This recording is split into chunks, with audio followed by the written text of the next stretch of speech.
कुरुक्षेत्र लोकसभा से भारतीय जनता पार्टी उम्मीदवार नवीन जिंदल शाहबाद मारकंडा पहुंचे, जहां उन्होंने ग्रामीण क्षेत्रों का तूफानी दौरा किया और जनता से अपने समर्थन, सहयोग और वोट रूपी आशीर्वाद मांगा। नवीन जिंदल ने शाहबाद के गांव अढोन, धुराला, हिंगाहेड़ी, अजराना कला, सूड़पुर, अजरावर, ठोल, तांगोर, कलसानी, रावा समेत अनाज मंडी और प्रताप मंडी में जनसंपर्क अभियान चलाया। नवीन जिंदल के साथ पूर्व राज्य मंत्री एवं बीजेपी प्रवक्ता कृष्ण कुमार बेदी विशेष रूप से मौजूद रहे।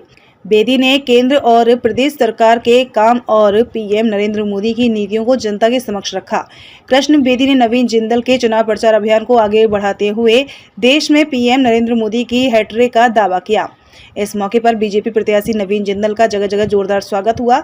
कई जगह उन्हें लोगों ने शॉल भेंट किए, वहीं कई जगह गदा और तलवार भेंट कर जनता ने बीजेपी प्रत्याशी का सम्मान किया। अपने संबोधन में नवीन जिंदल ने पीएम नरेंद्र मोदी को युग पुरुष बताया और कहा कि वे जन भावना के अनुरूप काम करते हैं।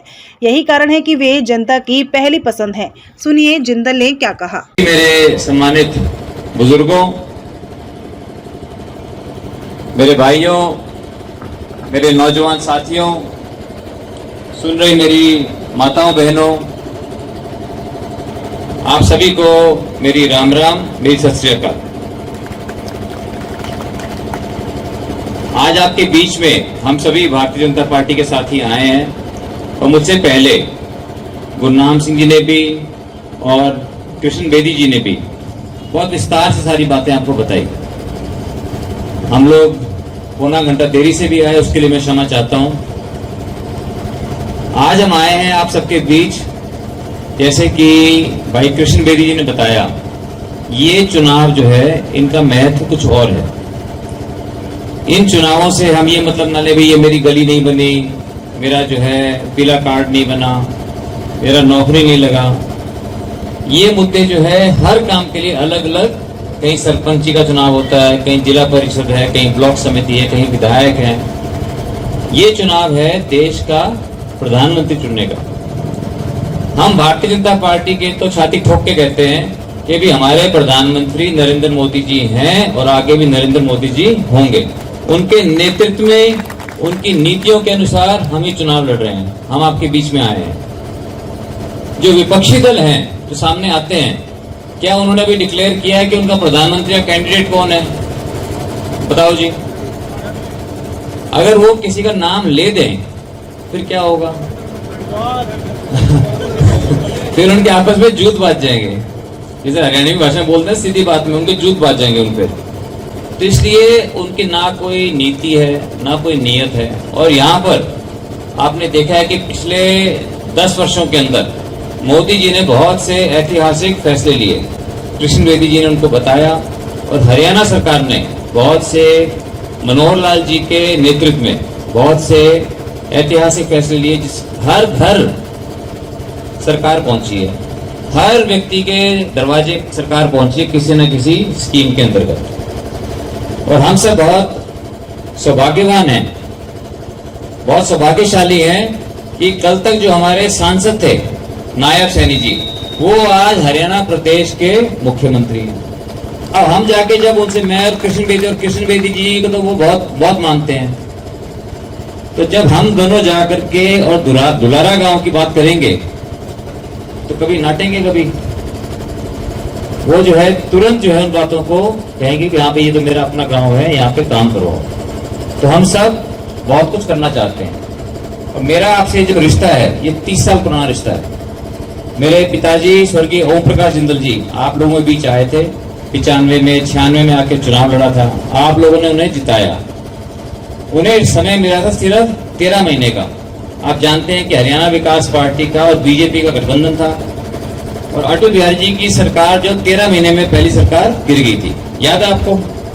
इसलिए कोई उन्हें ज्यादा समय नहीं मिला, लेकिन फिर भी आप लोगों, बहुत लोगों के साथ जो है एक रिश्ता है और उन्हीं से प्रेरणा लेकर के मैं आपके बीच में आया और 10 साल तक आप लोगों ने मुझे देश की सेवा का, यहाँ की जनता की सेवा का आप लोगों ने मुझे मौका दिया, जिसके लिए मैं हमेशा आप लोगों का आभारी रहूंगा। मेरे मन में बहुत कुछ है करने की, क्योंकि उन 10 सालों में भी बहुत अनुभव हुआ और पिछले 10 सालों के अंदर भी बहुत अनुभव हुआ। और आप लोगों के आशीर्वाद से परमात्मा ने सब कुछ दिया है। जितना हमने भगवान से मांगा, भगवान ने या तो 100 गुना ज्यादा दिया या 1000 गुना ज्यादा दे दिया। जो चीज हमने नहीं भी मांगी वो भी भगवान ने हमें दी। तो हमारे मन में एक ही बात आती है कि हम लोगों के काम आए, हम देश के काम आए। देश ने हमें इतना कुछ दिया, हम देश के काम आए। तो मैं तो आप लोगों की सेवा करना चाहता हूँ, ऐसे ऐसे काम करना चाहता हूँ सब मेरे साथियों के साथ मिलकर के, कि जो आज तक कभी काम नहीं हुआ, ऐसे बड़े बड़े काम मैं करना चाहता हूँ।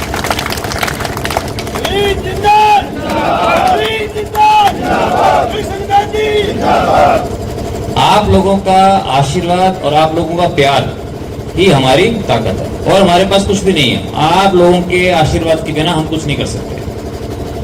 आप लोगों ने आज इतना प्यार दिया। जब बड़े बुजुर्ग मुझे माला पहनाते हैं, माला पहना के अपना आशीर्वाद देते हैं, आपने पगड़ी भी पहनाई, ज्यादा टाइट थी इसे थोड़ी उतार दी मैंने। इसी जब आप इतना प्यार देते हो तो मैं बहुत भावुक भी हो जाता हूँ। मुझे लगता है कि जो आप लोगों की आशाएं हैं, हम आपकी आशाओं के ऊपर खरे उतरें। इसलिए हम तो ईश्वर से प्रार्थना करते हैं कि ईश्वर हम सभी साथियों को इतनी हमें बुद्धि देना, इतनी हमें शक्ति देना कि जो आप लोगों की आशाएं हैं, हम भारतीय जनता पार्टी के सभी साथियों से हम आपकी आशाओं के ऊपर खरे उतरें और आप लोगों का सर हमेशा फख्र से ऊंचा रखें, और जो आपने पगड़ी बनाई हमको, आपकी पगड़ी की हमेशा लाज रखें। तो ये जो चुनाव है, आप इसमें नरेंद्र मोदी जी का मुकाबला कर लो तो सामने हमें पता ही नहीं कौन है। और अगर ढूंढ भी लो कहीं पे, उनके मुकाबले का हिंदुस्तान नहीं, दुनिया में उनके मुकाबले का कोई नेता नहीं है। जब हम विदेशों में जाते हैं, जाके बात करते हैं वहाँ के राष्ट्रपतियों से, वहाँ के मंत्रियों से, वो बोलते हैं कि your prime minister is a superstar. क्योंकि वो मतलब इसके बहुत वो बोलते हैं कि हमारे जो है, हमारी रिगार्ड्स आप अपने प्रधानमंत्री जी को देना। तो मतलब बहुत लोग इज्जत से उनके बारे में बात करते हैं। और दूसरा, छोटे मुंह बड़ी बात, लेकिन मैं अपने घर में हूँ, अपने परिवार में, तो अपनी शेखी तो मैं मार सकता हूँ अपने परिवार में। और आपके बेटे का, आपके भाई का भी जितने सामने मुकाबले में ना, आप किसी चीज में मुकाबला करा के देख लो, आपका बेटा जो है कहीं आगे पाएगा। दौड़ लगवा लो, साइकिल चलवा लो, घोड़े चलवा लो बंदूक चलवा लो, कारखाने चलवा लो, सेवा करवा लो, कोई भी काम करवा लो, आपका बेटा जो है, और जिंदगी में अभी तक जो किया है, आदमी जाना जाता है कि आगे भविष्य में क्या करेगा। जिस बच्चे के 10वीं में नंबर अच्छे आए होंगे, उसके 12वीं में भी अच्छे आएंगे, 12वीं में अच्छे आएंगे तो कॉलेज में भी अच्छे आएंगे। जिसने पीछे कुछ नहीं किया तो आगे उससे क्या उम्मीद करें। किसी के कि भविष्य में क्या करेगा